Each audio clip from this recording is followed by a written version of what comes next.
Irene Montero, eurodiputada de Podemos, muy buenos días. ¿Qué tal? Muy buenos días, Silvia. Estábamos analizando, señora Montero, si es normal que un tribunal decida primero y explique después. ¿A usted qué le parece? Bueno, es golpismo judicial. Permíteme primero que hable a todas las mujeres, dado que hoy es 25 de noviembre, porque en España al menos una de cada dos mujeres ha sufrido violencia machista a lo largo de su vida, algún tipo de violencia machista, y por tanto el machismo y sus violencias siguen poniéndonos en peligro y sin embargo el feminismo nos protege. Y creo que frente a todos esos mensajes que desgraciadamente se nos han enviado tantas veces de que las feministas ya no tenemos nada que exigir, de que hemos ido demasiado lejos, de que qué más queremos, pues hoy es un buen día para decir que juntas vamos a seguir yendo mucho más lejos hasta que todas las mujeres puedan tener vidas libres de violencias machistas, que lo que queremos es muy sencillo, que es ir igual de seguras por las calles o en nuestro trabajo o en nuestras casas de lo que están ellos y no sufrir ningún tipo de violencia, que es una de las más graves vulneraciones de derechos fundamentales que una mujer puede sufrir.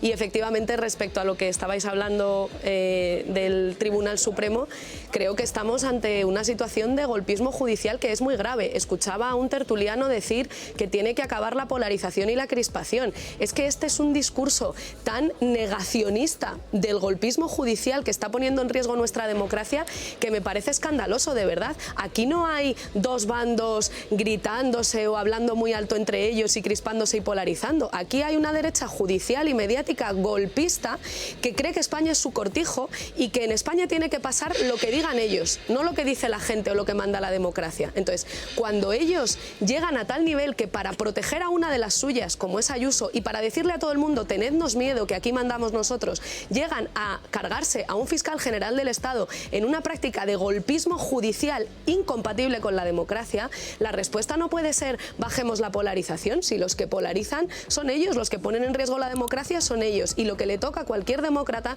es defender la democracia y defender que en España manda la gente, y la gente a través de sus representantes y del Parlamento, y que no puede haber en España una derecha judicial golpista que si no le gusta una ley que hace el Parlamento, como la ley solo sí es sí, pues hace una ofensiva para cargársela, y que si no le gusta un fiscal general del Estado o no le gusta que se destape la corrupción de una de las suyas, van con todo y van para adelante, como dicen ya, con total impunidad. Ellos son muy claros, Miguel Ángel Rodríguez es muy claro, también Ayuso, que ha dicho en una entrevista, el rey, los jueces y yo somos los que vamos a frenar las transformaciones en España. Bueno, pues ahora lo que toca es defender la democracia. El discurso este de la polarización y de la crispación, cuando nos estamos enfrentando a un golpismo judicial que pone en riesgo nuestra democracia, es un negacionismo que solamente va a acrecentar los problemas, porque ¿qué nos están queriendo decir a la gente? Que no podemos pensar como queramos, que en este país solo puede mandar la derecha golpista. Todas tenemos que hacer lo que la derecha golpista quiera, porque si no van a montar tal desorden institucional, tales prácticas golpistas que nos van a meter miedo a todas y que el único remedio que nos va a quedar es estar calladitas. Oiga, mire, pues eso es lo mismo que nos dicen a las feministas, y no. En democracia se tiene que hacer lo que manda el pueblo, no lo que mandan unas élites judiciales y mediáticas de derecha extrema que están demasiado acostumbradas a tratar España como su cortijo, pero España ya no es eso. Señora Montero, claro, usted también vivió el caso del diputado de Podemos, Alberto Rodríguez. Un caso que luego fue corregido por el Tribunal Constitucional. ¿Usted cree que hay paralelismo entre el caso de Alberto Rodríguez y el del fiscal general del Estado?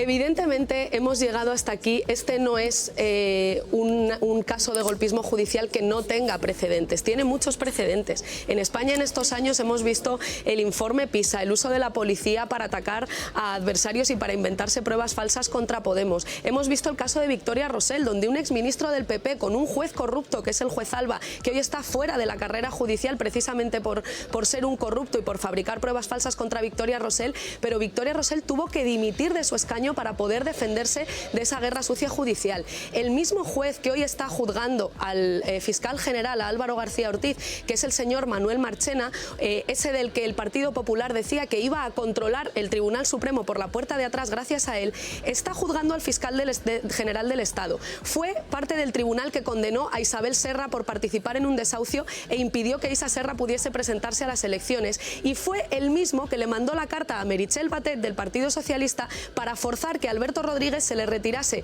un escaño, que era un escaño de Podemos. La cuestión era que le quitaba un escaño a Podemos porque manda él y no la gente, y que después el Constitucional anuló esa sentencia y por tanto dijo que esa retirada de escaño no había sido permitida. Es que si tú ves la composición del tribunal, como te decía, no solo Manuel Marchena, es que los mismos, el ponente que ha sido ponente de esta sentencia, Arrieta, fue el mismo que ha sido ponente también en la inhabilitación del juez Garzón. Estamos hablando de Del Moral, un señor del Opus Dei. Estamos hablando de Lamela, que juzgó como terrorismo el caso de Alsasu cuando luego la sentencia dejó claro que no era terrorismo. Es decir, estamos hablando de una élite judicial que está acostumbrada a que mandan ellos, gobierne quien gobierne, y a que tienen un poder que no les corresponde democráticamente y que han confundido y han subvertido el mandato popular. En un Estado de Derecho, todos los poderes del Estado, el legislativo, el ejecutivo y el judicial, se deben al pueblo.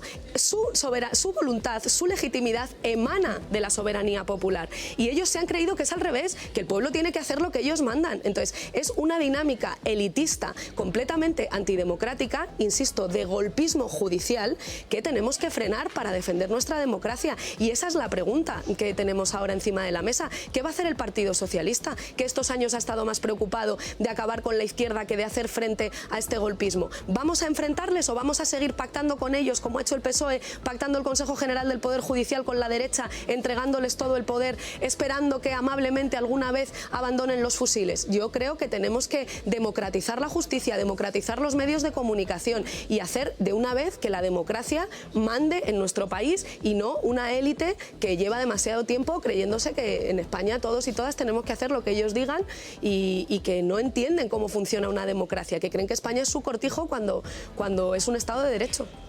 Un par de preguntas más, señora Montero. Le pido concisión. Dos noticias que hemos conocido hoy.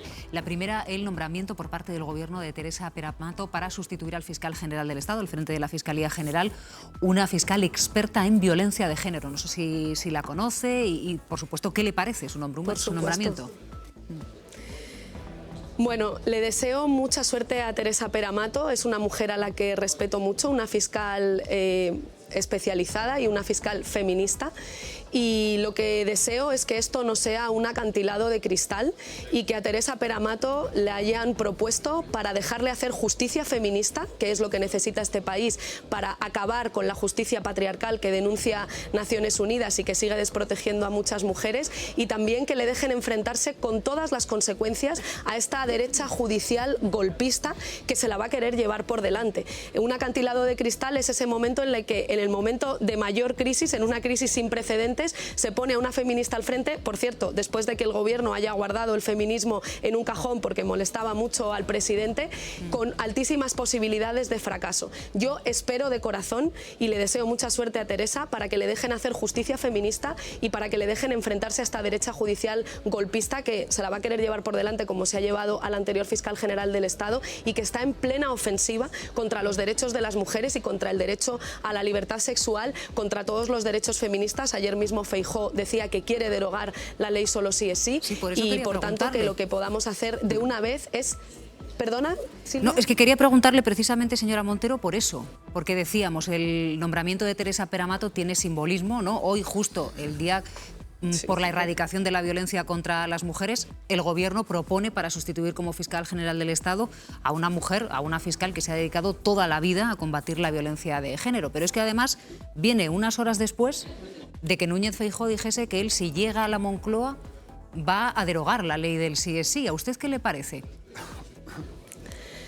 Bueno, pues un perfecto ejemplo de que Feijóo quiere lo mismo respecto a las víctimas de violencias sexuales que con las mujeres en Andalucía con los cribados del cáncer de mama, que es ponernos en serio peligro. Es decir, derogar la ley solo sí es negar el consentimiento, es volver a la lógica de la violencia o la intimidación, es ir en contra de toda la legalidad internacional que España tiene la obligación de cumplir, desde el Convenio de Estambul hasta la Directiva Europea de Lucha contra las Violencias Machistas, es ir en contra del propio Pacto de Estado contra la Violencia de Género. género es plantear que las mujeres tenemos que volver a la vergüenza y el silencio y que sobre todo tenemos que volver a la impunidad de los agresores. Esto en un momento en el que cada vez más tribunales en España están reconociendo que a pesar de la ofensiva judicial golpista contra la ley Solo sí es sí, la ley Solo sí es sí es más fuerte contra los agresores que el Código Penal anterior. Tiene un mayor reproche contra los agresores y por tanto es más efectiva, incluso en el ámbito penal, para luchar. Pero es que lo que tiene que pasar con la ley Solo sí es sí, Silvia, es que se aplique. Amnistía publicó ayer, Amnistía Internacional, un informe demoledor en el que dice que las instituciones no están cumpliendo la ley, están fuera de la ley y todavía no garantizan el derecho de las víctimas a una asistencia especializada. En Andalucía, del señor Feijóo, del PP, están atendiendo a las mujeres víctimas de violencias sexuales en barracones y por tanto lo que tiene que pasar con la ley Solo sí es que se aplique, no que se derogue. Señora Montero, gracias por habernos acompañado esta mañana aquí en La Hora. Muchas gracias, Silvia, a vosotras. Hasta luego. Y feliz y combativo, sobre todo, Día Internacional contra las Violencias Machistas.